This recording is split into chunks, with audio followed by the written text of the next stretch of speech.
Welcome to Slam Shenanigans. You're looking at my very happy wife after we picked up a pop-up hardshell camper for her. She is why I do everything in life. This is her setting it up on sawhorses once we got it home, and our Princess Ogre dog, Daisy. They regularly go to visit our kids in Oregon. I don't always go, and I wanted to have a good, safe way for her to get out of her vehicle halfway through at a car stop and just click, set it up, and get in the tent and be safe. Anyways, here we go. Starting some layout here. This is the uprights. This is me trying to figure angles on the uprights and checking clearances to the cab. So did a lot of magnets, a lot of holding, a lot of checking. Most of this I did by myself. This is the tent fully set up. Little box in there. They give you a nice little light. It sets up really easy. It's just two straps that we're going to actually convert to latches, which will make it even faster. I think it's made by a company called RGV. I'll check that and put something up there. Anyway, started out with some angle iron that I had on stock and kind of cut it to length, and it was painted, so I needed to grind it. This project involved a whole lot of fitting, taking the thing on and off, checking it here and there, figuring out how far it's going to hang over the back, placing it up there, seeing if I wanted it, big end back, big end forward. And forgive me, but some of this is going to be out of sequence. As you saw, the uprights are already made right there. Do all this on my phone for now. And sometimes it's hard with multiple clips that you do in a project like this to get everything quite right and in sequence. Anyways, this is the first part of tacking up the uprights to the angle iron, which mounts onto the bed. And you'll see later on in the video where I utilize the factory bed rails that have like T-nuts, and then you can mount things into them. So I ordered 8 T-nuts off of Amazon and utilized that, and ended up drilling holes and utilized the factory mounting system, which was really cool. As we go through this project, you'll see that I'll end up with less than $400 in all materials and paint and hardware, etc., to do this. And like I said, the cheapest ones you can get are like just crossbars, like a Tool or one of the other brands, and it's like $900 to start, and they're really thin, don't hold near the capacity that these will hold. So I'm kind of measuring center here, trying to figure out where the post goes, and mark all 4 of them here after I'd figured out exactly what angles I wanted. And it's all custom. This is not something I can just pull up specs for and what's the angle on a Gladiator, 2019 Gladiator cab. And so I checked all that and fit and refit and rechecked and tacked and recut. So anyways, here I'm just kind of rounding off some corners. Didn't want any sharp edges on these things. So there's 4 of these that mount to the bed rails, and then the uprights will weld to these. Excuse me. So that's why I did time lapse on a lot of this, because it's a lot of repetitive and a lot of just checking. So some of it I cut out, but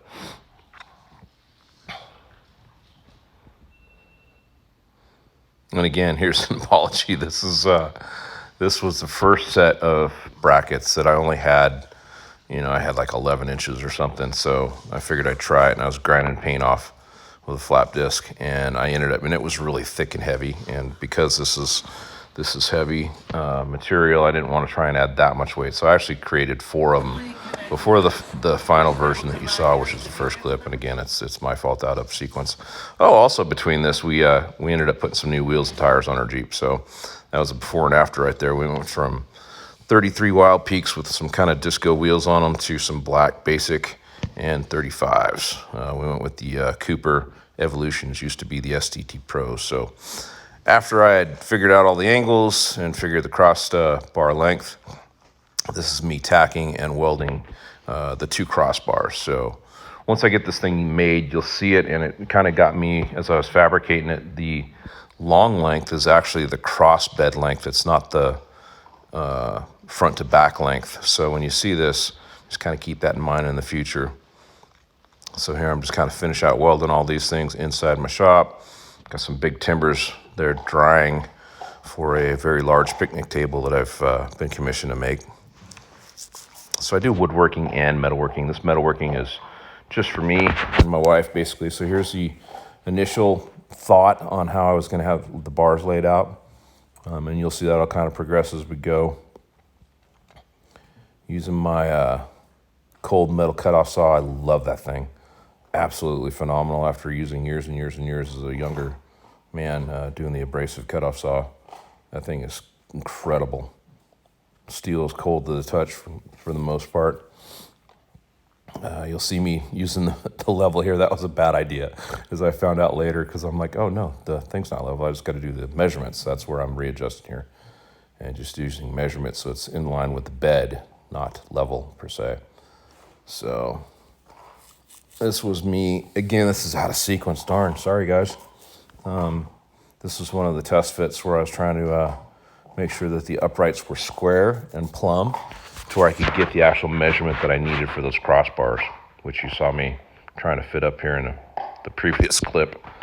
Again, it's all on my phone for now. The more subscriptions I get and likes and get the channel to where maybe it's monetized, I'll be able to buy some better equipment and get things better for you. So haven't welded in, 20, 30 years, so a little bit of spatter on that first one, but they're not looking too bad. More test fitting. Love having my tractor with forks. That's just going to be phenomenal. Once I get the shop finished out, I'll probably get it to where I can just hoist it with, I'll set up some pulleys and ropes and should just pull in and we'll hoist it up and keep it inside. This is the rack, out of sequence again, because there's a center bar in there. Talk about that in a minute, but at this point my wife was up and she's messing around with a tent in the background. The dogs are all playing. And I'm finished welding out the thing here. Actually, I'm going to be putting in the center bar. So the center bar, I didn't need for strength at all. But basically, if you saw the way I took this off for now with the tractor, what I wanted to do is put a center bar in there to where my forks aren't, the ends of the forks aren't coming up on the tent itself. They're going to come on an outside bar and the inside bar there. So that's the whole point for that. So this is me finishing welding on everything. And for those of you that are really paying attention, you'll see I'm out of sequence again, and there's a third bar on the side, but we'll talk about that in a second. So the wife was up visiting. Daisy was kind of checking. I didn't notice the camera went to the right. Here we are, one of the last test fits. And then now I'm showing you how I mounted to the existing Jeep rail. Those T-nuts were a lot of fun trying to get them in there. The T-nuts that I got aren't full thickness, so you actually have to use screwdrivers and your fingers to get that started. When I pull it off the next time, I'm actually going to add probably 3/8 of an inch to the back of that. Here we go, out of sequence, bear with me, because you'll see extra bars there. And that was a weird short clip, but this is me tightening. Nope, this is me marking for those holes to drill. And then I think I did a pilot on everything in the bed. Sorry about the plumber stuff there. It was a fun project. I absolutely loved fabricating and welding when I was younger. My high school senior project was a trailer that my 93-year-old dad doesn't use anymore, but he still has. Just because he's not mobile and he's not using it, I'll end up picking it up, maybe actually this weekend. Again, out of sequence. Here's the other side. Setting those bars. It got to where I utilized a bar clamp to make sure they didn't slip down. Because like I said, these tubes are 1x2 by 1/8. So this rack can hold 5 times what most of these racks that you buy for 3 times the price. So, but again, you got to have all the equipment to make it. And at this point, I'm doing that top bar. And my wife kind of wanted an extra, and I kind of did too. It kind of makes it a little bit less sparse looking, and it also gives a place for the forks to lift. And I've already talked about the center bar that I put in just for the forks, so it's not on the tent.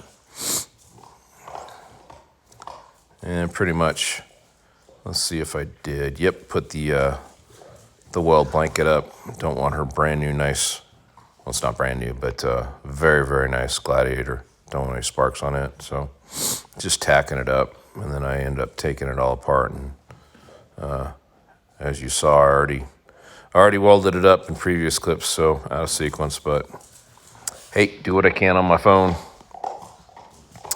I think what I didn't tell you is that top bar is actually a 1 by 2.5 or 3.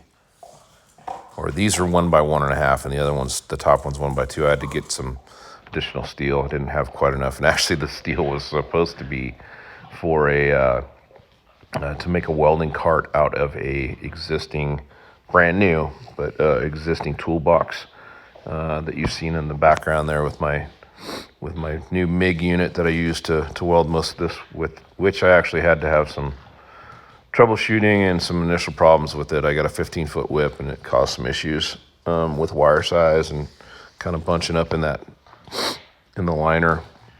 So I got a new liner since I've filmed all this, and hopefully it's going to work out. So a little break here. This is my dog Cricket, and she is filthy dirty. And what I'm showing you here is blowing her off with the compressed air. She absolutely loves it. Usually comes in all excited. This keeps her clean in the house. She absolutely hates vacuums and leaf blowers, but she loves this. She looks forward to it. She's kind of calm today, but usually she just runs in to get it, and then she runs out and she gets in the Rhino because she knows we're going back to the house. Anyways, this is the finished product. This is the wife, quite happy. And this is the tent in the extended mode. So we turned out pretty good. Painted it gloss black, 2 coats primer, 2 coats black. And since I'm just now editing this video, she's actually in Oregon visiting the kids, and she loved it the first night. It was fantastic. Nothing but praise. So it was good. And we're out of sequence again. My gosh. So that was the final fitting and getting those T-nuts in place. Yep, hit like and subscribe, guys. Give me a bunch of subscribers, and we'll get some better equipment. Here's the dogs and me heading home. And here's the Jeep getting some wood. And I think we're going to end up with some miscellaneous pictures. Oh, I put some pads in there to try and make sure that we weren't scuffing up her Jeep. And the painting. Wow, I am so out of sequence. I apologize. But you know what? Trying to recover from COVID, being weak through all this. This was actually the most work I'd done in a month and a half. So I'll just keep with the apologies. I'm not going to re-edit it. That's a lot of work to get all those in sequence. This would be really nice to do on my screens, on double screens, so I know where I'm looking. It's so hard on the little phone screen to figure out exactly where everything is. But at least now you know I was truthful, and I did do 2 coats of primer, 2 coats of black. It's been fun. Like I said, fabricating and welding is something I did so much when I was younger. Absolutely loved it. Almost became a welder as a profession. So it's perishable skill, and as you saw from my welds, they're not perfect. They've got some splatter.